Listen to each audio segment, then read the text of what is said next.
So let's just start with your name. How long you been living in Yellow Springs? Rap name and name. Yeah, so my real name's Issa, obviously. Well, I don't know if they know that, but my real name is Issa. That's been my name since I was born. I added the Ali to the end of it to distinguish myself because my name has become popular over the years, which is rare growing up. Because growing up, my name was extremely rare, you know. So Muhammad Ali's always been like my hero growing up, like one of my heroes. So really, it was like, you know, it was more like me, like seeing myself as like the island rap type shit. You know what I'm saying? So I just added that to my name. Yellow Springs. I grew up here. Here in Dayton, you know what I'm saying? I was born in Dayton, Ohio. My folks are from Dayton. My family's from Dayton. I went to school in Yellow Springs. I used to stay in Dayton on the weekends. At my folks' crib, my grandma's crib, and all that. I used to stay in Dayton in the summer. So really, like, I look at both as my home, really. So I claim both, but yeah, really both my whole life. Dayton and Yellow Springs. I rep the whole shit. Okay, peace. So, what's some of your earliest memories of hip hop in Yellow Springs? Man, that's a good question, bro. To be honest with you, like it was just the culture here. You know, people love this. It was growing up here. It was a lot more urban than it is now. Now it's a little more gentrified, but when I was growing up here, bro, it was like a very black experience, young black experience. Uh, all my OGs I look up to, they was all playing heavy rap music in their car, up the street. Who was these? Who was these OGs? Man, it's too many to name, bro. It's just like the older kids, you know what I mean? Like the older kids. When I was a little kid, the teenagers who I looked up to. You know what I mean? They was athletes. They was, you know what I'm saying? They was fresh. They was fly. You know what I mean? Back then it was different now than it is now. You know, there's a lot of things going on back then that don't go on now. and I would just fall in love with like hearing the music play in people's car, like swag. You know what I mean? Just the whole thing. There wasn't no real local rappers like that around this way that I knew of. I think like me and my crew were like, I feel like we're kind of like trailblazers as far as like people who was doing that here, you know what I'm saying, or repping it here. I know there's a few cats that like way older than me that said that they were doing it before and they said they made some brown way, but as far as I know, as far as like doing it from here, repping here, like you know what I mean. I think we was kind of trailblazers in that hip hop wise. You know what I'm saying? Peace. So, okay, so can you share with me some of your fondest memories of hip hop in Yellow Springs? So hip hop is a culture. You know what I mean? I don't look. It's not just the music. So all right, let's back up. My bad. We got ahead of ourselves. Give me your definition of hip hop, par itself. So hip hop is a culture. You know, it's everything that come with it, man. The dance, you know, I mean, back in the day, they had like the break dancing, the graffiti, the music, the fashion, the turntables, the DJ, the whole joint. You know what I'm saying? So, I used to see like cats like even Chuck, who plays with Mozo Power. Like he grew up on my street, where his grandma was on my street. So I see him walking down the street with a boombox, just doing like this, like you know what I mean, like just walking down the street with an actual boombox, like Chuck Taylor's on. Like I'm like, yo, that's fresh, you know, like that's hip hop to me, like stuff like that, you know what I'm saying? So the gear, like there's so many cats I can. All the teenagers had all the freshest gear, the FUBU, the Avirex jackets, all that. You know what I mean? Like that whole culture was there. Like there wasn't much dancing around here. That's probably like a generation before me. But I'm trying to think what else. I mean, Did you start? Did you start out as the MC when you first fell in love with hip hop on the artist side of it? Was the element of MCing where you started? Um, so me, I've always been like somewhat of a musician my whole life. You know what I mean? Like as a little kid, I played drums. I played drums in the church growing up. I always had like a little Yamaha keyboard as a little kid. You know what I'm saying? So I was always into making beats and music prior to even writing raps. You know what I'm saying? I found out about I started writing raps in like fifth grade. So um, that's when I started. But I had already been into making beats and stuff like that. So it kind of grew organically both at the same time. I'm like, well, if we're gonna rap, we need beats to rap to. I'm like, I can make beats. It was a natural thing. It wasn't even something that I like tried to do. It was just like it was a natural progression of just everything. It just happened. So I started making beats. Me and my homie Charlie, CO, he live in Tennessee now, but like seventh, eighth grade, he had like a studio, and we would like make them live. Like we would do them manually with a keyboard and a beat machine and record it. I think he had Cubase or something like that. We recorded like just live all the way through, and then we just write the rhyme and start recording the rhyme on like microphones hanging in like boxes and stuff like that, like on closets and shit. You know what I'm saying? Timberland was probably my biggest inspiration as far as production wise growing up. He's the first album I bought as a kid. Timberland's Bio, probably my first album that I bought as a kid. And I was fascinated with all the styles. He had all these different rappers on: Jay-Z, Nas, Ludacris, Missy Elliott, Genuine. He had Twister all on one album, the same album. I'm like, this is insane. So and then he made all the beats. So that was kind of for me. That was like my introduction into it. You know what I'm saying? That's nice. That's nice. Yeah. Okay, okay. Um, uh, I already asked you if you can name any local artists or personalities that played a significant role in shaping the culture in Yellow Springs of hip hop. Local, okay. I mean, like people that's from here. Well, of course, Dave. You know what I'm saying? I would consider him. He's not just local, but he definitely is from here. Uh, he's on doing the Chappelle show and all that stuff. You know what I'm saying? Then he brings Erica Badu and all of them. Uh, he brought who else he bringing? He used to bring acts here, like Most Def and stuff like that. Just growing up, I would see them just hanging out around here. Yeah, yeah, So yeah. that was super dope. I gotta give him credit because he's probably the first person I saw like that's from here like could do it on that major level in entertainment. You know what I'm saying? Like, Yeah, and I mean this like I'm trying to keep myself out of these convos, but I guess I'll pose it in the question. Because we were talking about the definition of hip hop. Would you consider Dave to be hip hop? absolutely, no doubt about it. He's major influence in the culture. There's certain groups that would like only get together if he'd be involved in it, like Fugees. They're like, yo, we only do it if he's, you know what I mean? Like, that's how much of a role he plays. Like, he's big time. He brings people together from all over. So I definitely would say he's a super major role in hip hop. Nas, Jay Z, they all. He inducted Jay Z into the Rock and Roll Hall of Fame right up the street. Canton, Ohio, or Cleveland, I think. So just think about that. Yeah. So Absolutely hip hop. There's no doubt about it. yeah, any other names you would like to add to that? Any OGs or any other people that like when you was coming up, you'd be like, oh, that's DJ so and so, or oh, that's MC, whatever.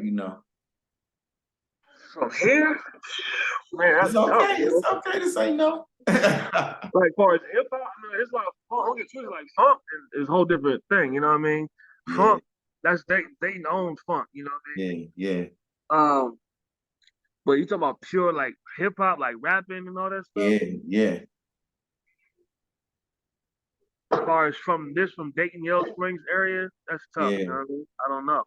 All right, that's cool. So we can swing it to this then. As an artist yourself, what were some of the challenges that you faced with being from such a small village like Yellow Springs?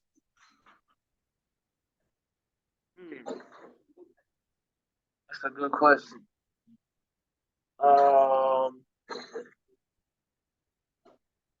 It's a good question, bro. Challenges? I mean, I guess the outreach, I guess you could say, but we have the internet now, so that kind of eases that over. But you know, like we first started, like I guess we came in right when the internet started popping, so we was able to start doing shows around here locally and get the word out quick because we was using Facebook, we was using all that, you know what I mean, Twitter and all that stuff. So that kind of eliminated, at least in the local scene, that obstacle. Okay. But I do think here there's a short ladder. You know, like the only thing about doing it around here is a short ladder. You can't go so high, it seems like, you know. So you have to be really fortunate or know some people, you know, or have done something super, super crazy, be like an anomaly of some sort to go higher than the short ladder around here, you know. Respect, peace. I can respect that. Yeah. So you mentioned technology, and at my age, I've seen a lot of changes in hip hop. You know, yourself, what are some of the changes that you've witnessed in hip hop? You know what I'm saying? Since you was just a kid and as an artist too. You said changes in hip hop? Yeah, it changes. Yep. Man, there's a lot of changes, man. I mean, I feel like when I was growing up, everybody had their own distinct style in different locations. Like you go down south, it's its own distinct style. You go to this in the West Coast, it's its own distinct style. Even the West Coast sampled a lot of Dayton funk, you know, in their sound. But that's another conversation. Go to the East Coast, hold a different distinct sound. You know what I'm saying? See, so nowadays it seems like because of the internet and because everybody's influenced by everybody, there's sort of began this cookie cutter phase where everybody's trying to use the same. Producers are using the same drum kits, the same drum patterns, the same rappers using the same flow, using uh, the same concepts in their songs or whatever you want to call it, the same rap about the same thing. So I think there's been like somewhat of the originality has taken a hit to an extent. Even though I enjoy the new music, to be honest with you, because it's a different type of wave. It's more of a vibe. It ain't really like it's a feeling you get. But I still also appreciate raw lyricism, what you're saying. You know what I'm saying? So that's been a big change, and like just like I feel like originality. It's not a lot of originality like it used to be. Like it used to be like you had to be have something distinct to bring to the table, or what you want respected. You know what I'm saying? But nowadays it's almost opposite. Like if you don't have this particular look, this sound, these 808s, these hi hats, this filter on your beat, whatever, then it's like people don't want to hear it. It's weird. It's the strangest thing, but that's probably the biggest difference. Yeah, peace. Okay. Was there any like spots or places that was like the place to be in Yellow Springs to get the best hip hop? You know what I mean?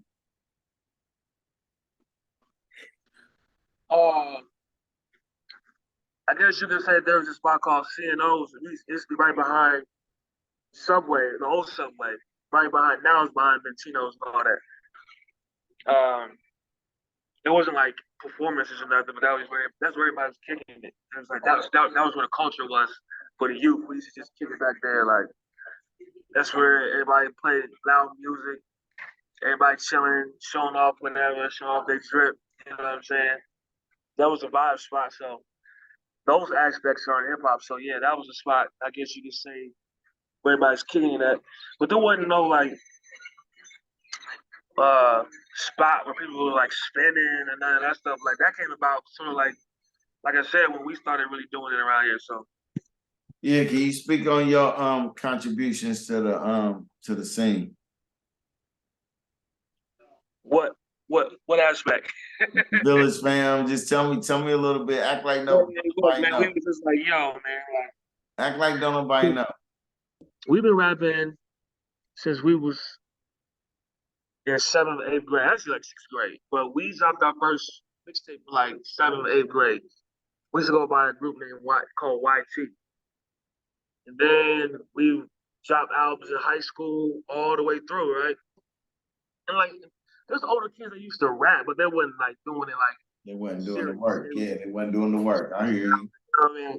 We like, nah, we can do it serious. Like we can actually be nice with it. Like, we feel like we was nice with it. Like we can do this. So that's where it started, man. Like in school, like elementary through high school, and then um in college, we were still doing it. Like I started collabing with people around here locally, just different people in the neighborhoods. How, how much Uh, how much influence did your going to Central State have on your hip hop journey and things of that sort? um, I think it had a good influence on me because I was able to be exposed to different cultures, especially in the Midwest, different cities, Detroit, Chicago, Cleveland, uh, Detroit, Chicago, Cleveland. Who else was around it? I'm heavy in there. Of course, Dayton, but I gotta talk about that. Just all those Midwest cities, you know what I'm saying? We used to, DC was in there. Um, but it's just like being exposed to those cultures and how they did shit. That town was also in there.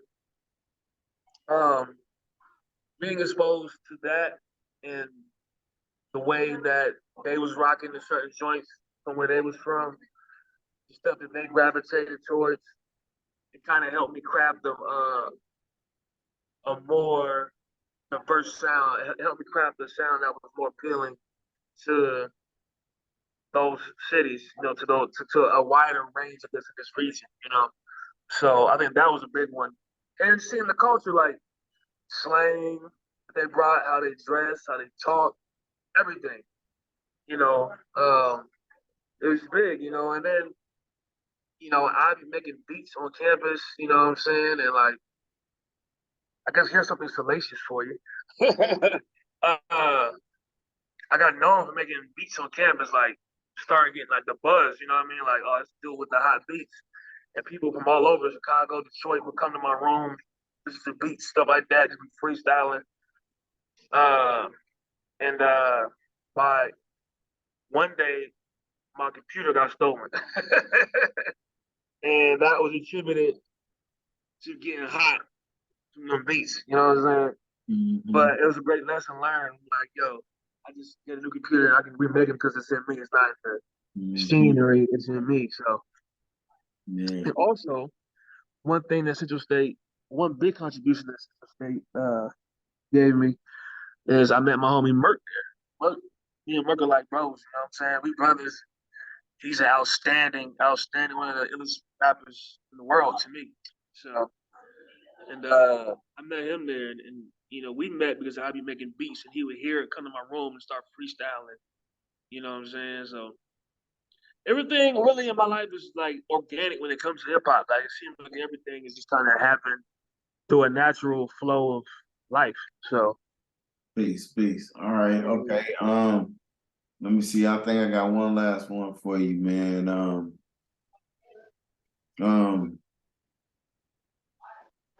any memorable performances? me personally, Yeah. Just around the area, tons of them, tons. I say the biggest one though was Gym City Shine. You know what I'm saying? That was when they did the block party in Dayton when that mass shooting happened, and Talib Kweli invited me on his set to perform a song that me and him had made, and that was a big breakthrough moment for me because that was the biggest crowd I ever performed in front of, like 35,000 people. And since then, I started doing big shows. So, that was a big blessing. That's probably the most impactful, But I've done time. I mean, I've done so many shows around here. It's a lot of memories, man. Peace. All right. So, yeah. So, any advice you'd like to give to up and coming artists, in little small towns like Yellow Springs? Go for it. I once heard this KRS-One quote. I forget what exactly he said, the way he said it, but essentially, paraphrasing it, he said, "If you're hip hop will come to you." And when he said that, the way he said it, I believed it. I was like, man, it's gonna come to me because I know I'm hip hop. I know I am this thing, this culture. I know it's in me, Yeah. And so that couldn't have been more true for me, really. You know what I'm saying? It literally came to me. So that's what it is right there. Yeah, peace. Go for it. It'll come to you if you are in it. That's what it is. Yeah, peace. That's what's up.